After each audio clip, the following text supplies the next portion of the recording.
Hey, everybody, welcome to the Multifamily Legacy Podcast. I'm your host, Corey Peterson. You are in for a treat today because I have a rock star as a guest, Mr. Michael Blanc. He has one of the best top-rated podcasts that I know about. I listen to him a lot, and he has an amazing story. He's an amazing guest. And so, Michael, welcome to the show, brother. Corey, thank you so much for having me. It's a real honor. Yeah. So, we were talking a little bit about multifamily and kind of the journey, right? And let's kind of uncover and unpack your story a little bit. Yeah, I mean, I had a similar background than many have. I was never surrounded by entrepreneurs. So I went to school, got my good grades, got a well-paying job with benefits. That was my track. And I didn't really realize I was an entrepreneur until much later in life. I have a software background. I'm highly educated. And I joined the software startup in '97 called Web Methods. That was the right place, right time. And 3 years later, went public. It was the most successful software IPO to its time, and put a bunch of money in my pocket. And that was great. And my idea was to be a CEO of a software company until I read Rich Dad Poor Dad in 2004. And I was like 34 years old at the time. And I was like, oh my God. I thought I was a pretty smart guy. And maybe I am. But after reading that book, I felt so stupid. And I just threw everything out of the window. I was like, my gosh, it doesn't matter how much money I have in the bank, what my salary is. It's all about passive income. And I was getting very little passive income. So I decided to quit the whole thing and pursue passive income now I had a good amount of money in the bank, but it wasn't enough to like retire forever. Like I couldn't live off the interest. Right. So I was like, okay, I'm going to implement what Kiyosaki teaches in the book, which is cash flow business and real estate. And sometimes they're one of the things, same thing in my mind. They're two separate things. The cash flow business, I went into the restaurants. I did a pizza franchise because I was surrounded by burger franchisees. And they're like, oh, it costs this much to open. We're going to hire a guy to run everything. And I'm just going to sit back and count the passive income. I'm like, that's what I want. So my big idea, Corey, was to take my software millions and plow it into the restaurants. That was it. Real estate was a little bit of an afterthought. So I signed up with a mentor and I started sending out my postcards, putting up the bandit signs at 6 a.m. and flipped some houses, which is cool. I took apartment boot camp. I learned how to trade stocks and options. I mean, I was hook, line, and sinker in the search for financial freedom. So fast forward a little bit. I subsequently lost my software millions with the restaurant business.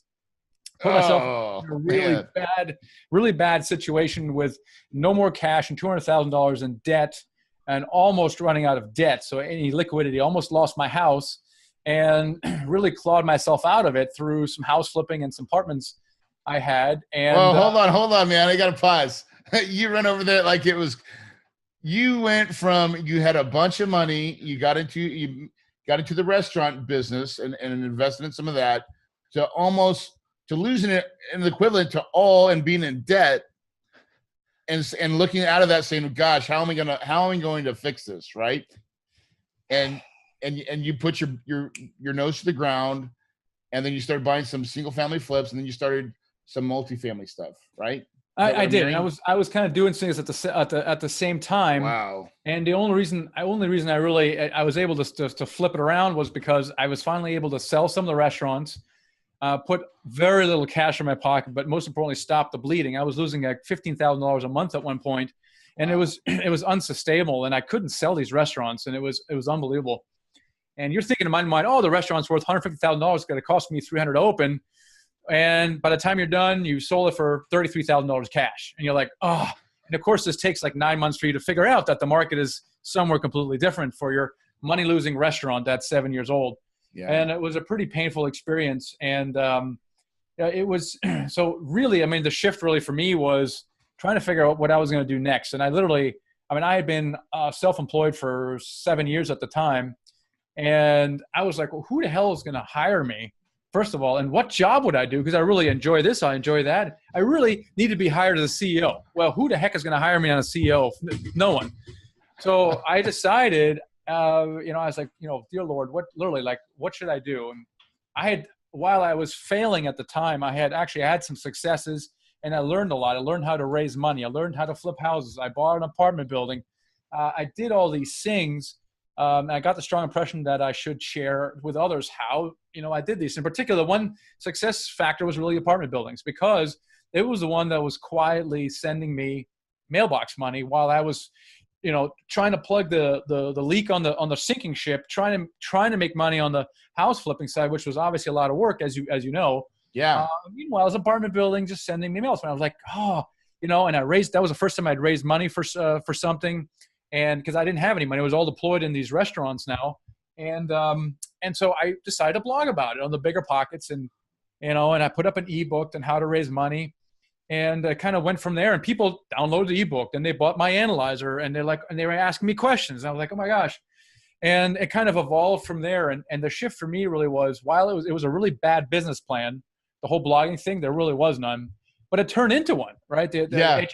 So while I figured out that I'm going to shift my house flipping business to more apartment buildings and syndication, looking at everything I've done, it was the one that checks off the most boxes. Passive. Yeah. So you do mostly multifamily today, right? That's the only thing I do. Yeah. And why did you settle on the multifamily? Like what?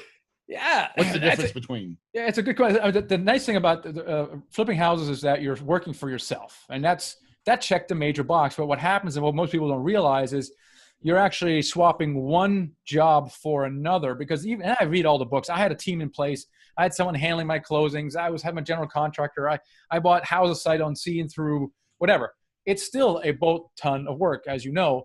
And it's very little. It's very active. And then the general contractor quits. He gets run over by a bus. He's sick. There's always something you got to worry about. And I didn't like that about the single family. The other thing I didn't like, I didn't like that I couldn't control the value. There was always the after repair value that was highly dependent on the market. And as in the crash, you saw the ARVs crash within 6 months. Yeah, I mean, it was down. Unbelievable.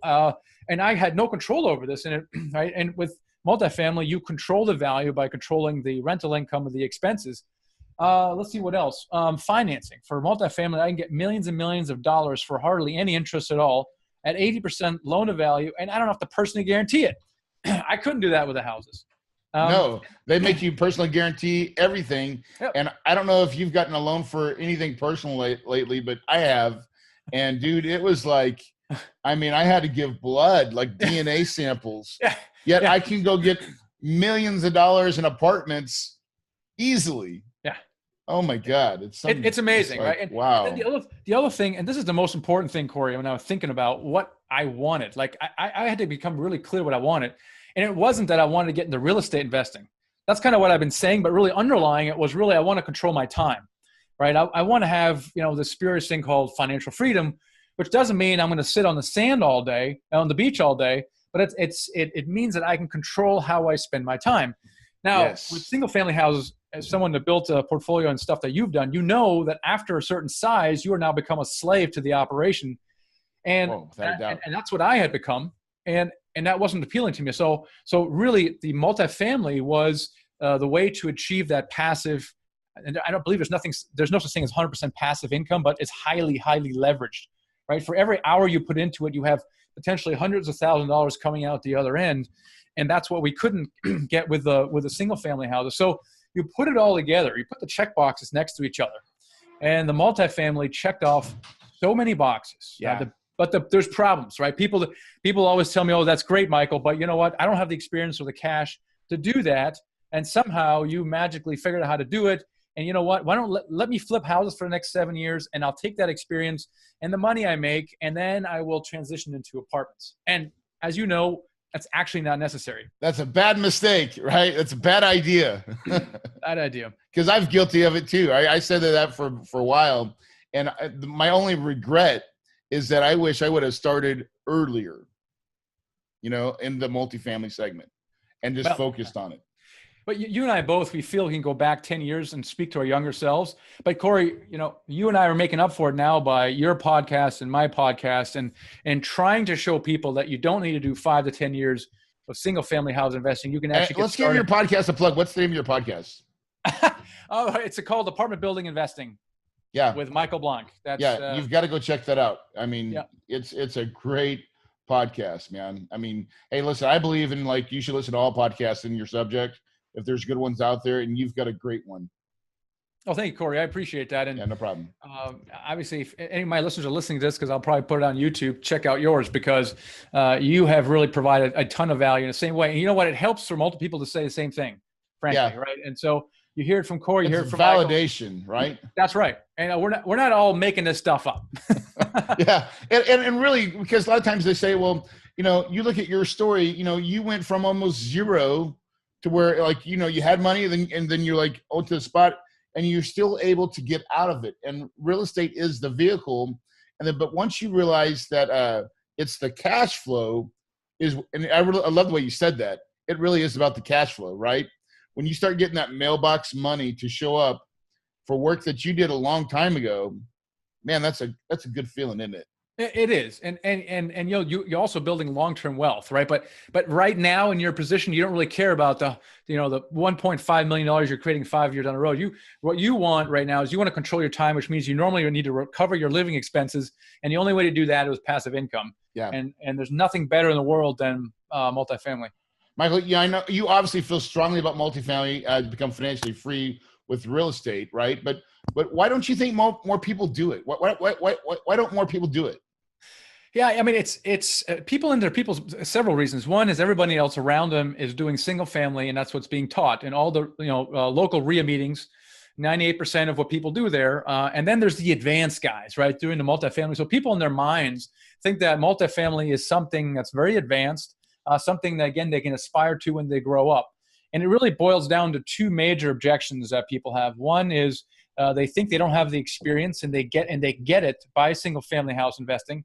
And the other one is they don't have the capital to put in, which again, they think they will get by single family house investing.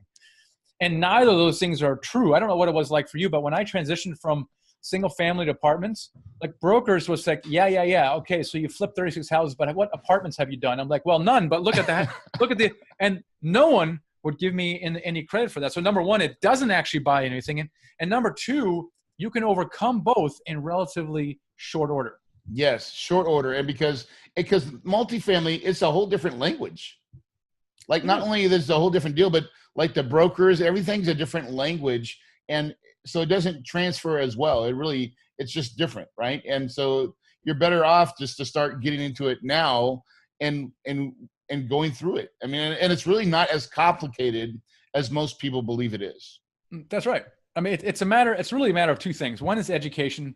And I have training courses, Corey, you have training courses, others have training courses. It doesn't really matter where you go to. The point is educate yourself so you're using right language, and then build a team around you. When you build a team around you, you're talking about yourself, not in terms of you and your shortcomings, but about the team you've built. Oh, you're working with Frank. Oh, Frank's a great guy. I've done, you've got this property manager who manages 5,000 units in whatever, Memphis.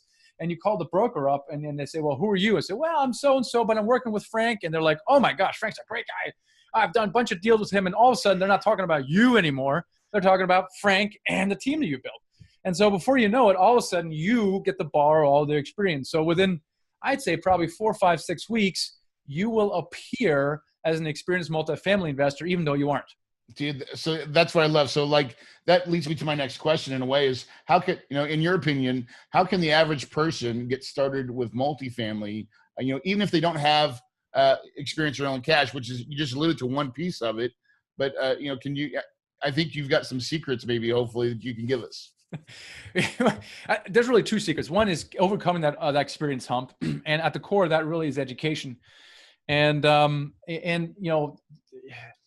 you can learn all these things. The other key critical component is learning how to raise money. Like when I first got started, I didn't even know you could raise money. The only reason I got into it, I didn't have any more money. It was all deployed in the restaurants. This was when the restaurants were actually still going well. And I wanted to get into house flipping, and I had deployed all my capital. So I was like, well, if I'm going to buy this, look at this house, I can buy this thing for $65,000. I'm putting 30 into it. I'm into it for $100,000. They're selling on the MLS for 150. Like, I need to get me that. How do I get myself that without any money? So I just started bumbling around, asking friends, family, and other people, hey, why don't I loan money from you and I'll pay you 12% interest, 6-month term. They're like, oh yeah, that's great. All of a sudden I could buy that house. And then I did it again and again. So the first thing is like, even knowing that other people are willing to invest money with you so you can do stuff. And then that's an amazing concept, by the way, because it happened to me by accident, right? I mean, I was the same way, but I mean, I asked the guy asking for his help. Like I thought he knew some people that could help me, right? And he ended up saying, "Hey, I'm the guy. I want to give you my money." And I'm like, "Oh, And then Okay. this was like a huge light bulb moment for me. And now syndication is a little more, I guess, a little more sophisticated, but the idea is still the same. The only difference is I need to now know how to do it. And I can create a system around it, which I kind of worked out, as you talk to people, well, what is the process for, raising money? And there's a system around, like with anything. And if once you see the system, you're like, oh gosh, I can do that. I mean, I can do it at least once. And if I can do it once, I can do it 2 times. And now, so again, it's a matter of educating yourself. And then as soon as you educate yourself, just doing it, doing it. But those are the 2 main things at the core of it, is educating yourself. And then, just doing it, starting to analyze deals. So you say you don't need a ton of money, right? Like I think theoretically, that's the biggest, you don't need any money. Now, if you have some money, it helps short circuit some things. For example, if you have some money, the first thing I would do is invest in some kind of education. That is the best 5, 10, whatever, $15,000 you can ever spend, is that, because it's going to fast track your success and your goals, and cut down on your mistakes. But it also helps things like putting a deposit on something, or paying for the attorney to review a contract. Because if you can't put on a contract, you don't have the money for an attorney. Now you can raise all this money. I've seen people raise money to join my program, for example, which I don't particularly advocate, but this particular individual was very, very resourceful, and subsequently did a deal within 3 months afterwards. So, okay, it worked out. I don't advocate going into debt. All I'm saying is, having a little bit of money helps just to get things into it. But theoretically, you can raise money for any of this stuff. Yeah. I mean, like, I look at the deals that I do now, I usually upfront a lot of the earnest and things like that. But as I totally fund my deal, I'll get all my money back. Right. Yeah. Because for me, as a sponsor, the bank wants to see liquidity. Right. So and people are like, well, how much money do you got in the deal, Corey? It's funny. Like, sometimes you get investors, they look at you, how much money do you got in the deal? And then sometimes you're like, well, after we get all the money funded, it'll be zero. Yeah. Meanwhile, I have $250,000 out in deposit, earnest money. Yeah, exactly. And I've got 3 or 4 deals, and the banks require me to have $1 million in liquid assets. Right. And so, there's an important storytelling there. But, I think more importantly, the reason you created your education platform and your podcast and things like that is to give back in a way. I mean, like, you've blazed a trail that works, and the power of mentorship is important it has in my life. What about you? Well, yeah, I mean, I feel strongly. What I really care about is the financial freedom aspect of it, and I see it in my own experience. When you're working 50 plus hours a week, your brain is consumed with work, and then followed by family. You come home, you're exhausted. You got to put the kids to bed. You kind of fall asleep in front of the TV, and you get up and you try to do it again the next day. And when I have tried to have a conversation with people, what is your true passion? What is your purpose in life? People go, what the hell are you talking about, Michael? Like, I don't even know what you're talking about right now. You're so far removed from my reality right now. I don't know what you're talking about. And it's frustrating, right? Because as I grapple with my own financial freedom, what do I do? I want to have companions to talk about this. And it's hard to find people like that. On the other hand, I observe people that have become financially free, of which if you are one. And I've found that the vast majority of people that have become financially free after a state of confusion for several months of what do I do now, they typically start giving back in some way. They start serving others. They write a book, or they do a podcast, or they put on training programs so that others can do what they have done. And I'm thinking more people should be able to do that. And since I've tried so many different things, and I've had many false starts, I was a semi-retired for about 3.5 years through the restaurants when it was working, but it wasn't permanent enough. Yeah. So, well, my blueprint is in this book now, right? It's this. Yes. Hey, if you want financial freedom, I'm kind of like your crash test dummy, right? So I've done this. This doesn't work. Here's why. This doesn't work, and here's why. But here's what worked, and here's why, and here's how I did it, because I think you can replicate that within 2 to 3 years, and now you're also financially free. You will go through a 6 months period of confusion about why you're home at 2:30 in the afternoon. And then all of a sudden your brain starts filling in with larger thoughts. Yes. And I'm just thinking we in the United States have the luxury and the options to do that if we just make the right decisions. Oh, amen. Amen. I mean, the playing field is wide open. And really in America, we do have that luxury of, you can start from anywhere. Like you start from a little, start from something or a lot. You can still grow to whatever your potential is, but you got to believe it first. And a lot of times you have to educate yourself. And so let's talk about your book, man. So put that up because we do this on YouTube well. So I want to make sure everybody sees it. It's called Financial Freedom with Real Estate Investing. Now it doesn't say multifamily. No. Tell me why. Well, because I've tried it so many times before actually writing the title of this book. Hey, I think you should get in apartment building investing. Oh yeah, I've heard that before, but, and I don't want someone to go to the book. Oh no, I'll read that in 6 years because it's horse manure, as my son likes to say. It's actually not correct. So I don't want you to discount the ability of you to become financially free in the next 1 to 3 years because it requires apartment buildings. Because I spend like the first third of the book making the argument of why you're thinking about it is actually incorrect. So I'm trying to shift your mind. Yeah. And then I spend the other 2/3 of the book showing you how to do it. And at the heart of it, Corey, is your first deal. And we've talked about this offline before, and I call it the law of the first deal, which is so powerful and so interesting to me that I just I focus all my efforts on the first deal because, and I've studied this now extensively, and you're an example of that. Literally 99% of my podcast guests are also, they do their first deal, and it could even start with a duplex. Yeah. And it takes a really long time. It's always the smallest, it's the hardest to do. And then the second one comes within weeks of the first, and then the third and the fourth. And within 3 or 4 deals, that's it, they have replaced their income. They're done, right? They can be like, I could be retired because it's staggering to me. And that's why I call it the law of the first deal. I have like a dozen stories in here on different people having experienced the same phenomenon, which is very encouraging because now you sitting in your cubicle going, oh, I want to get out of this cubicle. You're not thinking I need to have 1,000 units. No, how overwhelming is that? I would never even get started on that. If I can convince you to do a single duplex and you do a duplex, you've triggered the law of the first deal. And the second deal is going to be a 10 unit. And the third deal is going to be a 25 unit. And then the one after that is going to be a 50 to 60 unit. And after that, it's going to be 150,000 unit. You know what I mean? Yeah. Yeah. So all I got to do is convince you to do the smallest deal that you can wrap your head around and then arm you with some kind of resources to get you over that finish line. Because once I do, you're done. You'll become a magnet. I mean, brokers will start calling you. Your investors that were on the fence before will go, oh my gosh, he's done a deal. I'm in before I missed the next one. He's a real guy. He's really doing multifamily. That's right. And you become this magnet. And then it just skyrockets after that. And so I find that very encouraging. And that's doesn't it work just like that though? I mean, so I know this. I know it to be true. I know that. And so for listeners that are listening to this podcast right now, because I think sometimes, they're like, man, does that really happen?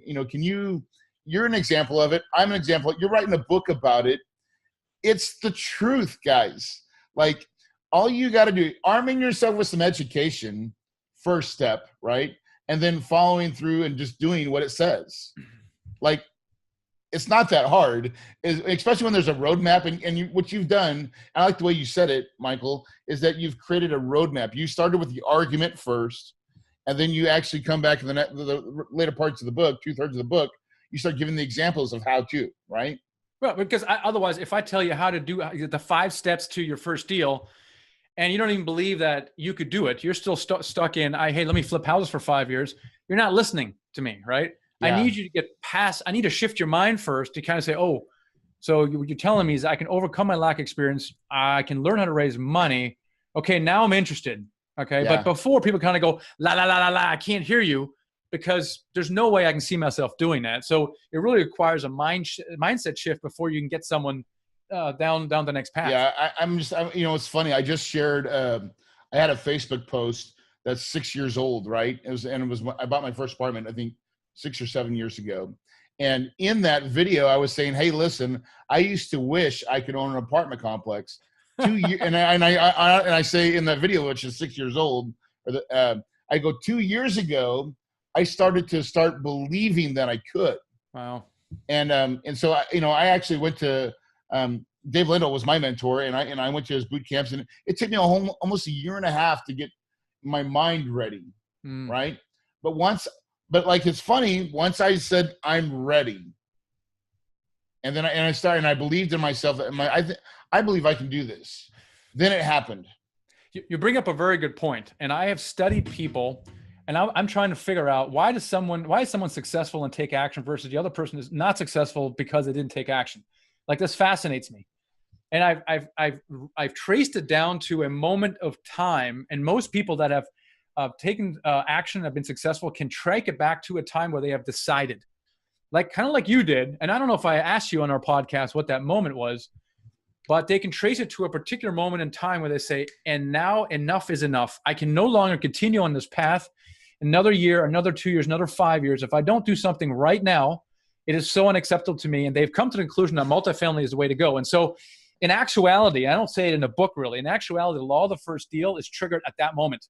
It's not actually triggered when you do your first deal. It's triggered at that particular moment. Because I track the case studies. Actually, I do write about it. I track the clock I start at that moment, not when they do their first deal, because if you track it from that point, it's typically 6 to 12 months from the first deal. In actuality, because what happens is the first deal might take a year to do. They'll do the next 2 in the next 12 months. That's 3 deals, typically around 100 units or more, and they've replaced their initial income and they quit their job. So it's really that decision point. What was it? I mean, what was it for you? Do you remember? It's very crystal clear. My son had said, "Hey, Dad, are you going to be at my game?" And I said, "Yes, and you can count on me." It was a Saturday, but I had to go look at 3 fix and flip properties, and I missed his game. I got there right at the end, and he, came off the field and he started crying, and he's like, "Dad, you promised." And here I was supposed to be a successful fix and flipper guy, and I seemed successful to the public, but inside I was a train wreck, and that brought it so home. And my son was just crying and sobbing, because he really wanted me to be at the game. And I felt like a horrible dad. And yet kids are resilient. He jumped in the truck with me, and I was driving home, and I passed an apartment complex. And it's the one I've passed many times before. And I used to say, I wish I could own an apartment complex. And that day, as I drove past it, I knew, because I read Rich Dad Poor Dad too, right? And it was just like cash flow was what would set me free. Not fix and flip, not selling quick profits. And so that day I said, how can I own an apartment complex? I knew my mind would figure it out, but I was like, today's the day. And I went and I turned around, I dropped my son off, went to Barnes and Nobles, bought some books, and I was ready. And I knew it was the change. And I think the difference is, and actually we did talk about it on our podcast now, remember, and the difference between you have truly decided, like in your heart, you've decided that is unacceptable. You can't look your son in the eye again in that way. Yes. And so I've noticed that people who truly decide right then and there, you can't help but take action. Oh, I had to. Like you had to. There's no other choice. And I observe also people who don't take action. They don't buy the book. They don't go to the seminar. They don't do X, Y, and Z. They haven't truly decided because their current situation actually isn't so bad. Plan B ain't so bad. Yeah. And for you, Plan B actually was pretty bad. It was horrible. Yeah. Yeah. And that is a fascinating aspect of what you just said too, because I've never looked at it from that point of view. But if you look at successful people and we talk, right, everybody has that same story. Like there was a time and then something happened for you. You almost lost your net worth and everything in the restaurant business. And it got you to a point where you had to make a choice, right? And you did. And then you went on and you figured it out. Yeah, wow. That's right. In fact, that's powerful, bro. I have a sign here. If you can see this, it's I don't know if it's backwards or not. It's a Tony Robbins quote. It says, it's your moments of decision that your destiny is shaped. And we give this to our coaching students because I think it's so pivotal. Yeah. It really is a decision. Everything flows from that. Your why, your actions, everything you do from that point. And you're just a great example of that. Well, you have no choice but to take action. Yeah, and you have to. I think it's so powerful. Anybody, I think the most fundamental advice really is to decide, right? If someone wants to do is to decide and really, really decide. And if your current life isn't so bad, why bother? There's no reason for you to spend thousands of dollars, read a bunch of books, go through it, if you haven't truly decided. On the other hand, if you have, everything will somehow materialize in some way. Everything all of a sudden is possible, and there's no real room for excuses or anything like that because you've already decided what's going to be. Yeah. So you're saying like that, the first thing that focus on that first deal. That's your main focus. Like, listen, That's right. Because you know that once you get people to the first deal, everything else will open up for them, right? That's right. Yeah, and I used to belittle the small deal, Corey, right? Yeah. Because I understood the economies of scale. I Right. knew, And even when I do the same thing. I mean, when I did my first deal, which for me at the time was big, it was a 12-unit deal, and I was so overwhelmed looking at this 3-story brick building, and I was so nervous. And then I got into due diligence, and 10 days later, I was like, oh my gosh, I wish this thing were bigger, because I understood that doing a 30-unit building was going to be the same amount of work as a 12-unit building. Yeah. But I can make more money. The only difference is I now had to raise more money, which is a real problem. But anyway, the point is, I used to belittle small deals, but the more I studied this thing, the more I saw that people achieved the same goal between 1 and 2 years with starting with a duplex. Yeah. As small, because of this progression, I just talked to the 2, 10, 20, 50 plus. That progression is almost always the case, that progression. So if the idea of a 10-unit scares the crap out of you, then I will try to push your comfort zone to a 10, 20, whatever. But if before you give up, I'd rather you have do a duplex, because I know once you do that, the 10's going to follow the 25 and the 50 afterwards. So right. Before you then do a duplex. Yeah, get into a deal that's right. Not a single family. Because right. It starts yielding cash flow, and then you start understanding that it starts feeling good. You're like, this is the way, and then you start ascending. I think to like, okay, well, once you realize the scale, then how do I do more? Right? How do I do more in one spot? Well, let's look at your example. What was your progression? Now, I know you started a little higher, but my first one was 144 units. Right. So I'm not a great case study, but that was only because, and the real reason it is because I was doing so much single family fix and flip that I had raised a lot of private money. That's right. Right. And so I had the experience with raising capital that I knew, and I got it. I'm like, hey, I could probably do this deal because my money just needs to be placed anyways. Right. Right. And so, but I mean, once you understand that concept, I mean, I never went back. I was like, oh, I did it. Let's just keep doing that. Right. That's but right. Even in my life right now, I'm doing $10 to $20 million deals, where my first one was a $3 million deal. It's the same thing, but different, as I like saying. It's the same thing, but different, right? You start at whatever entry point you can wrap your head around. And then the second time around, it's bigger. Yeah. Because your comfort zone has expanded. Your ability to raise money has expanded. And so logically, you're going to get into bigger deals. Yeah. Yeah, that's true. So the first 30-day focus, like for when you kind of have an education program, kind of give me an idea of what your first 30 or 60 days with people, what do you try to get them to? Yeah, I mean, I have set expectations. People always want, how can I get results in 30 days? It's difficult to do with this because we're talking about a 1 to 3 year retirement plan versus a 40-year retirement plan. So it's really, really fast, but it takes a little longer than the average, pill that you might take. But really, we set expectations where really focus on a deal that takes 12 months to do, and you want to pick a deal that's both meaningful on the one hand and achievable on the other hand. So, for example, if you're making $120,000 a year, you probably have some money and you probably know people with money. So buying a duplex will be very achievable, but not very meaningful. Okay. So maybe pick a 10 or 20 unit versus, we had a UPS driver who was making $48,000 a year, replacing $4,000. Picking a duplex was just a great entry point because he picked a duplex, did a 10 unit and a 15 unit, and he was done. Right. So pick something between the two. And so the first 30 days is kind of where you get yourself ready. So that's where you complete your course or seminar, whatever you do. Then you become very clear about your first deal in two ways. Number one, size and geography, right? So where's the deal going to be and how big is it going to be, right? And if you know those two, you can do the third thing, which is you can create what I call the sample deal package. The sample deal package is something that you use for at least a couple of reasons. One, the primary purpose is to start raising money. Yeah. Because when someone tries to raise money, they're like, oh, Michael, I don't have a deal on a contract, so how am I going to get investors? And then they go, oh my gosh, I got lucky and someone accepted my offer.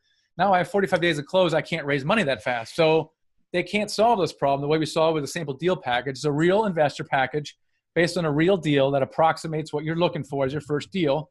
And then you use that as a conversation piece to go Yes. out to your investors. Hey, if I found a deal like this, how interested would you be? They'll say, oh, what is multifamily? Why should I invest in that? Why should I invest with you? And they ask you all these questions that might take you weeks to get them comfortable. But then 3 months down the road, you actually get a deal and you call your investors back and you go, remember that conversation we had 3 months ago? He goes, yeah, well, I got a real one. He goes, oh, all right. Well, send me your deal package. Yes. And it looks a lot like the other one. And they're not going to ask you stupid questions. Like they might say, well, what's the cash on cash? Why is this thing? But then within a day, you have your money raised. So you're going to create your sample deal package third. And then fourth is you're going to analyze at least 5 deals. Yeah. And the reason we have students analyze at least 5 deals is because it's the fundamental skill you need for everything else. Yes. It raises your confidence up. Obviously, it's required for you to make offers.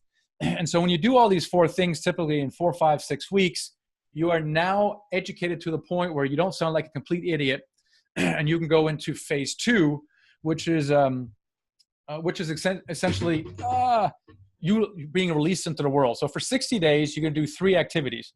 You're going to analyze deals, you're going to build your team, and you're going to meet with potential investors. Yeah, find money. Yep. That's all you do for the next 60 days, regardless of outcome, regardless of what the deal looks like, regardless of if the investor has money, doesn't have money, it doesn't matter. You're going to do all 3. Yeah.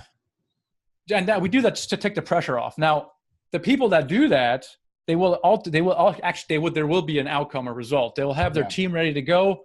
They will probably have a pipeline of deals and a pipeline of investors. Yep. And then the next 9 months is basically reserved for doing your first deal. And so people will, they'll put an LOI, they might get on a contract, they might file out of contract, and hopefully during those 9 months, they will end up doing their deal. So that's kind of the progression from 0 to a first deal. Well, here's what's funny too. So, and I know this to be true. And how many deals does it take to be successful in multifamily? Sometimes it's just one, right? I mean, you get your smaller ones to get you in the game and get you started. But, you find a 50 or 60 unit deal, you can almost sometimes be financially free at that point. Yeah. Right. Where you replace your income. And that's been my truth. I don't know about you, but So I always say this too. What if it took 5 years, right? And I know that's I'm saying a long period of time, but in my mind, if you, in 5 years, if you were walking around, you started your process, you got some deals, and then you started doing one big deal a year, right? I'll say 50 unit or more a year, right? If you did that for 5 years in a row, you would be so set financially that I think you would be living like most people could never live at that point. Agreed. And 5 years is not a long time on the one hand. On the other hand, it's a really long time. Yep. The good news is that the people I've studied, it took them 1 to 2 years from the time they've decided. And it's very rare that it takes longer than that. Now, I say 3 to 5 years throughout my book just to kind of be a little more conservative. But honestly, the truth is, it takes 1 to 2 years from the time you decide, for the reasons I just said. It takes you 12 months to do your first deal, and then you're going to do 2 deals in year 2, which are progressively larger. Most people will have replaced their income. They're done then, right? Yeah, they're done then. And that is staggering to me, Corey. I mean, how can you go from W-2 job to essentially financial freedom in a period of, let's say, no more than 2 years? Yeah. I don't know any other business that can do that. I think I was talking legacy wealth because in my mind, I really believe what you just said is 2 years. You can be totally done with your job. And then you build your legacy. And that's right. And have a legacy at 5. At 5 years, you're doing the same thing. Because you're going to enjoy what you do. I mean, listen. That's right. This is not hard. Once you get it built and you have your team, then it's not so much work. If all you did was one good deal a year and that's work, I mean, I don't know what else, that's I love this. I love this idea of legacy, Corey, and that's why I like the title of your podcast. Yeah, when you're first sitting in the cubicle, you're not thinking legacy so much. I mean, some do, but most don't. Yeah. Most just want to get out of it. But there comes a time when the probability of you leaving becomes real. Yeah. And you start thinking about what's next. And I think the aspect of legacy is really, really interesting because you can really create a legacy. I'm always fascinated.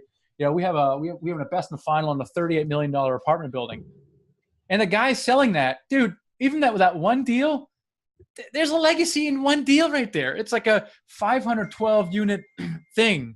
And I'm sure, I don't know, but he probably has more than that. Yeah. And even if he does one deal, if he had to bought in one deal every year for the last 10 years, oh my gosh.